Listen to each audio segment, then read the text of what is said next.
Kita berjumpa lagi di program video Jas Merah. Kali ini saya, Muhyiddin M. Dahlan, membagikan topik tentang Kota Kudus. Terlebih lagi perihal kretek. Jadi Kudus dan sigaret kretek itu seperti dua sisi mata uang. Tambah satu lagi, bulu tangkis. Kudus, kretek, dan badminton adalah segitiga sama sisi.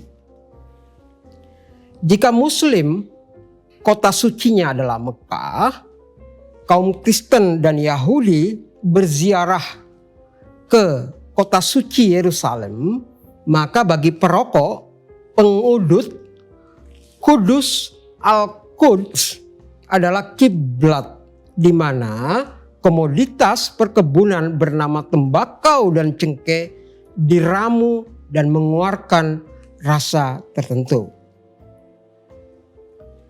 Inilah Niti Semito, Sunan sigaret kretek dari Kudus. Adalah pertama-tama dan pada tahap utamanya membangun jiwa bangsa.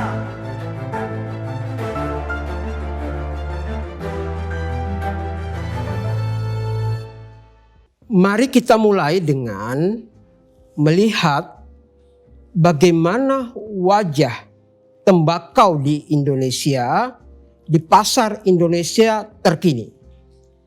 Caranya adalah dengan melihat pergerakan harga saham PT Indonesian Tobacco Tbk atau kode sahamnya itu ITIC.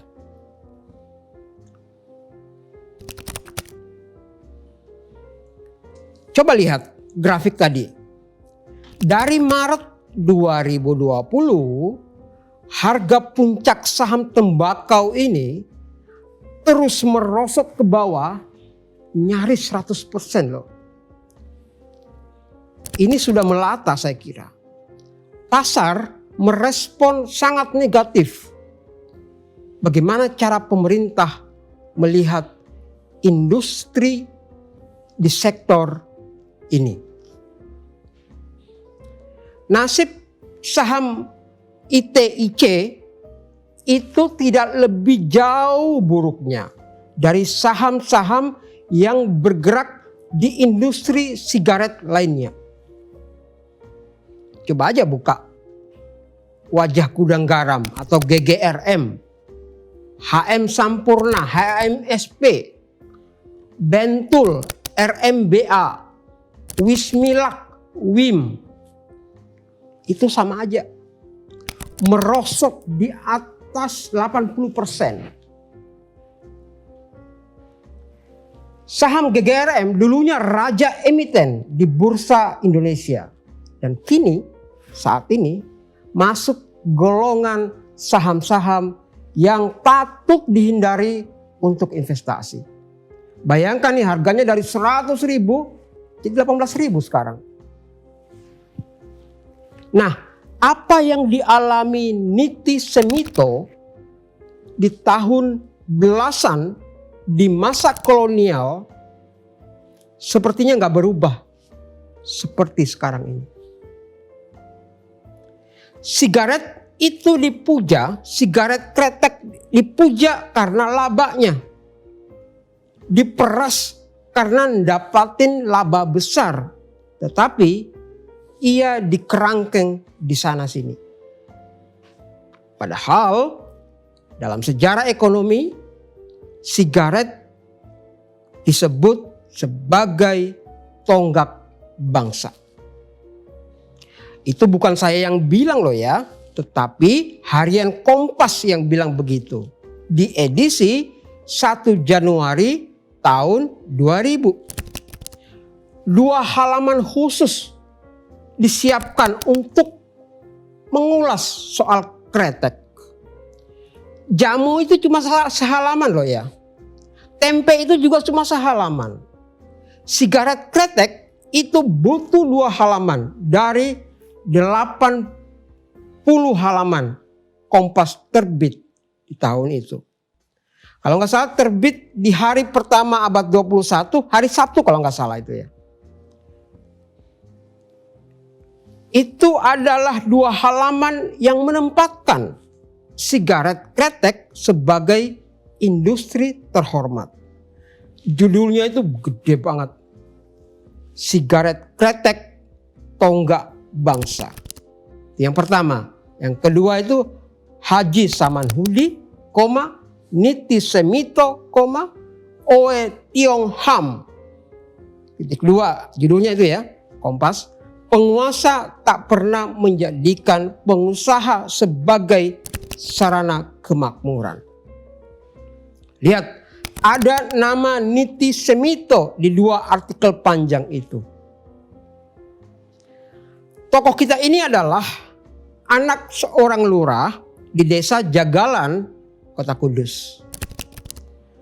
Niti Semito memang bukan penemu sigaret kretek. Sigaret jenis ini sejak awal ya, di tahun abad 19 disebut rokok obat. Mungkin herbal maksudnya ya. Atau rokok cengkeh yang kemudian terkenal dengan kretek. Kretek adalah kata yang diciptakan dari onomatope. Ini adalah istilah bahasa Indonesia ya, untuk menamakan sesuatu sesuai dengan bunyinya. Bunyi dor, jadilah gedor. Bunyi bruk, jadilah tubruk. Bunyi ha ha ha ha, jadilah terbahak-bahak. Bunyi tak tak, jadilah kretek. Bagaimana kalau bunyi wiwu wiwu, coba jadi apa? Nah, jika dibakar dan diisap, itu tadi lintingan berbahan campuran utama tembakau dan cengkeh ini berbunyi tek tek kretek.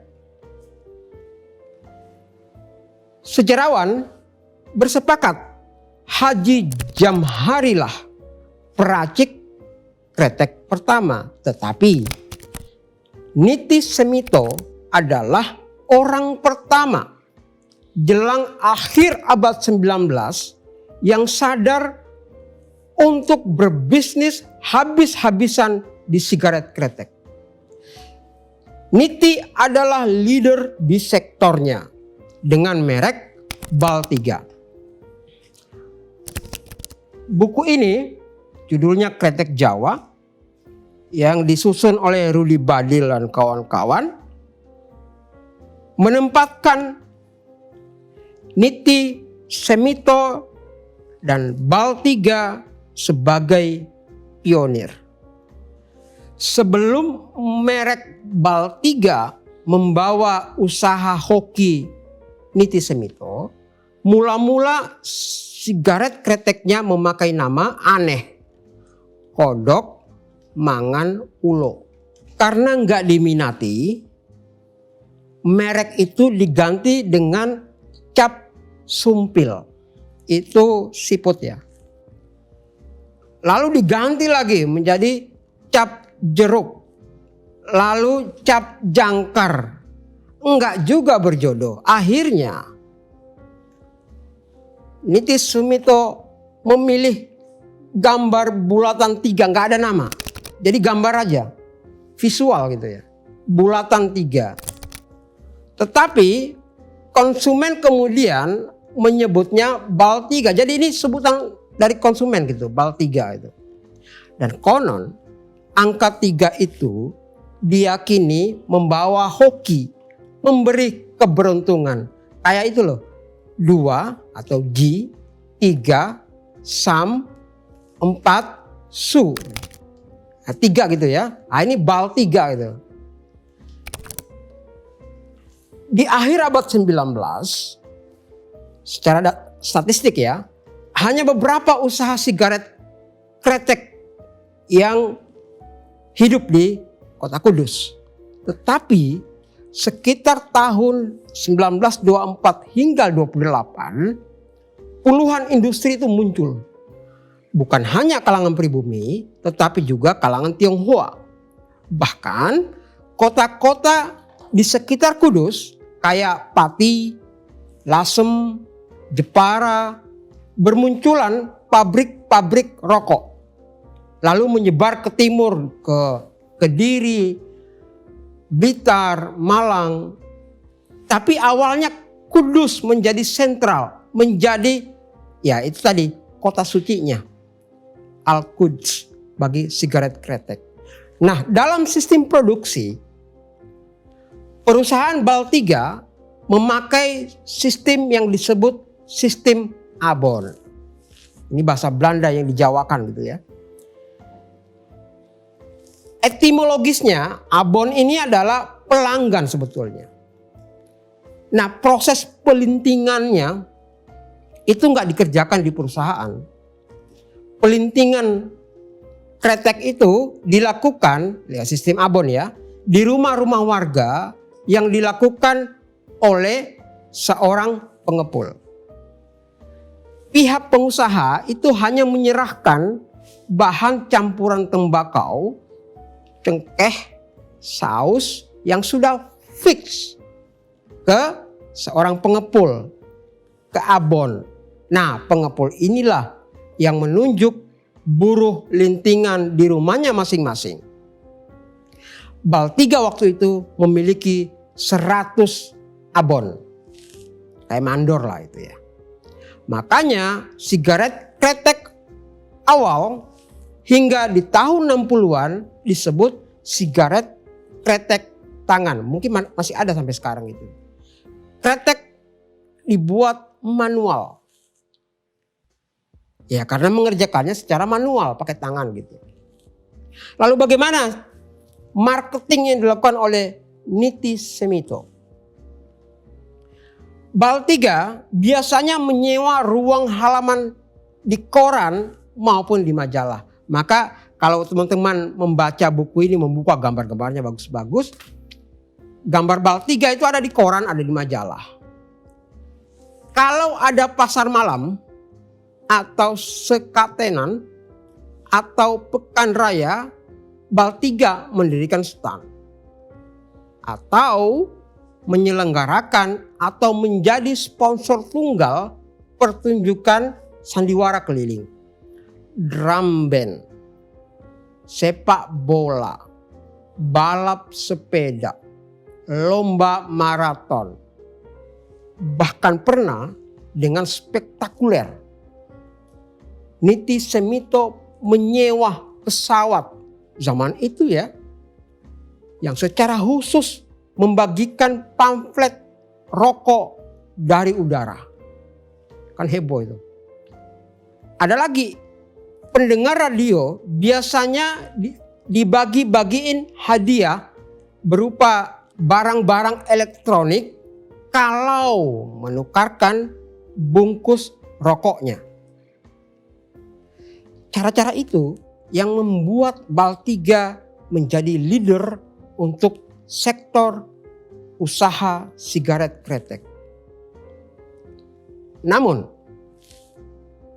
perusahaan kretek Niti Semito mengalami cobaan berat di tahun 1918. Di tahun itu terjadi sebuah kerusuhan besar di seantero kota Kudus. Lantaran persaingan dagang dengan pengusaha-pengusaha Tionghoa. Kota Kudus terbakar. Tapi Baltiga tidak tumpas oleh kerusuhan itu. Goyang? Ya iya. Tapi tumpas? Enggak. Malah makin berkembang. Cobaan yang lain adalah saat gelombang krisis ekonomi global tahun 30-an yang kemudian kita kenal dengan krisis Malaysia, sewaktu datang ke Hindia, harga bahan baku untuk sigaret kretek bergejolak, termasuk cengkeh-cengkeh dari Zanzibar dan Madagaskar. Banyak sekali usaha kretek gulung tikar. Tetapi sekali lagi, Malaysia tidak membangkrutkan BAL 3. Ada hal yang memukul langsung organ dalam BAL 3 yang membuat Niti Semito gak bisa berkutik lagi. Apa itu? Konflik internal. Konflik keluarga, siapa sesungguhnya pewaris BAL 3. Nah, di tengah pergolakan internal itulah pemerintah kolonial Hindia Belanda masuk dan nusuk dengan telak dengan membawa tuduhan bahwa BAL 3 menggelapkan pajak 160.000 gulden. Perkaranya nggak cuma berhenti di omong-omong, digertak-gertak sambal saja. Tetapi perkara itu sampai masuk ke pengadilan. Dan Niti Semito dan BAL 3 kalah total. Seluruh kekayaan Niti Semito disita. Perusahaannya dipailitkan. Nggak sampai di situ aja. Niti juga diwajibkan, ingat diwajibkan, menyicil utang pajaknya sampai lunas. Lihat ya, perusahaannya dibangkrutkan dan buruh kehilangan pekerjaan. Pemerintah sama sekali nggak mereken itu semua. Pemerintah kolonial nggak mau tahu dengan BAL 3. Nggak mau tahu dengan si bumi putra bernama Niti Semito ini. Dan nggak mau tahu dengan nasib ribuan buruh linting rumahan di kota Kudus. Karena yang dipikiran pemerintah kolonial hanyalah limpahan uang pajak, dan uang pajak. Memang pada masa revolusi, BAL 3 mencoba berdiri lagi. Tapi napasnya sudah di kerongkongan. Dan usai revolusi, tahun 53, Niti Semito meninggal dunia bersama BAL 3-nya. Di tahun kematiannya, komoditas cengkeh mengalami turbulensi dan bergolak hebat. Usaha-usaha sigaret kretek memang tetap berjalan, saya kira. Di rumah atau di pabrik. Dengan teknologi sigaret kretek tangan atau SKT. Atau bertransformasi dengan sigaret kretek mesin atau SKM. Ada atau tidak ada Niti Semito, industri ini tetap berjalan. Di sana berlaku secara statis hukum ekonomi untuk industri ini ya. Penguasa tidak pernah menjadikan pengusaha seperti Niti Semito ini sebagai sarana kemakmuran. Itu judul Kompas tadi itu ya. Itulah yang membuat saya geleng-geleng kepala gitu ya. Kenapa ya? Ketika berhadapan dengan usaha sigaret kretek dengan rokok, kenapa pemerintah menampilkan karakter yang sama?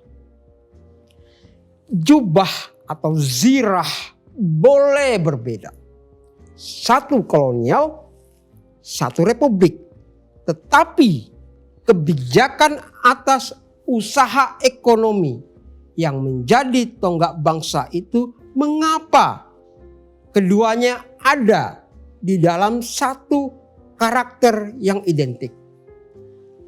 Tidak pernah menjadikan pengusaha sigaret kretek ini sebagai sarana kemakmuran. Karakter, lihat karakter ya. Coba lihat bagaimana pemandangan ini. Secara de facto, Niti Semito menjadi bisnismen kretek yang sukses. Sunannya kretek. atau Kretek Koning, Raja Kretek. Tetapi saat berhadapan dengan para bupati dan pengadilan kolonial, si Bumiputra dari Kudus ini harus merangkak dan bersimpuh di lantai. Kelas sosial Bumiputra yang ditandunya ini seperti kutukan yang mematikan. Ia mesti melakukan sembah sumpah walau memberi banyak cuan untuk negerinya. Hari ini Anda lihat mereka yang ada dalam rantai industri sigaret kretek sama seperti ratusan tahun yang silam di masa Niti Semito. Mereka berbaris merangkak dan bersimpuh di lantai Republik sebagai pesakitan yang usahanya menjadi aib bagi bangsa, menjadi tindakan kriminal. Ya itu tadi, kriminal, ya merokok membunuhmu itu, ya kan tindakan kriminal itu. Seperti harga-harga saham perusahaan tembakau dan rokok di lantai bursa yang semuanya harganya sedang bersimpuh dan bersujud. Saham-saham itu seperti emiten yang aibnya tidak tertolong lagi.